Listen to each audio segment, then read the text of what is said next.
1,01,828 জন। প্রাথমিক বিদ্যালয় নারী শিক্ষকের সংখ্যা হচ্ছে 4,03,191 জন।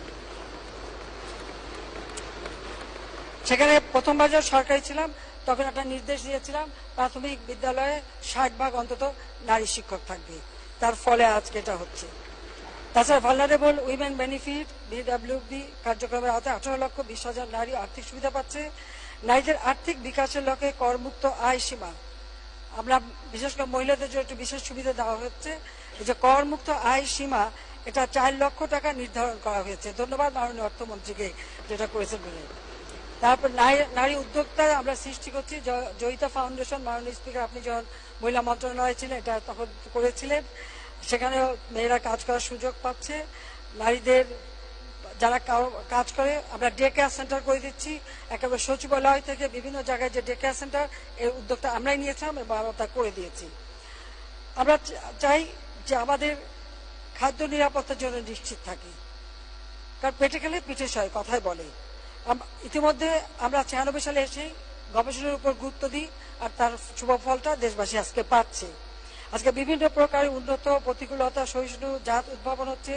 কৃষি যান্ত্রিকীকরণ ও কৃষি উপকরণ সহজলভ্যকরণ এবং ভর্তুকি প্রদানের ফলে কৃষি খাতে বিপ্লব সাধিত হয়েছে এবং খাদ্য নিরাপত্তা নিশ্চিত হয়েছে।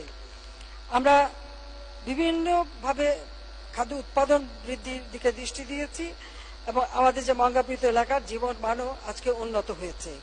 আমরা কৃষি যান্ত্রিকীকরণ করার জন্য ইতিমধ্যে 2023 পর্যন্ত কম্বাইন্ড হারভেস্টার, রিপার, সিডার সহ বিভিন্ন ধরনের মোট 35,359টি কৃষি যন্ত্রপাতি সরবরাহ করেছি।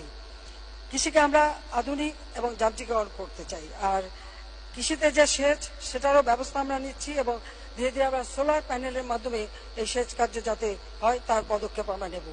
কৃষি পণ্য সুরক্ষায় আমরা যাতে উদ্বৃত্ত পণ্যটা মজুদ রাখতে পারে সেই জন্য চিলিং সিস্টেমে আমরা রক্ষণাগার তৈরি করা শুরু করেছি।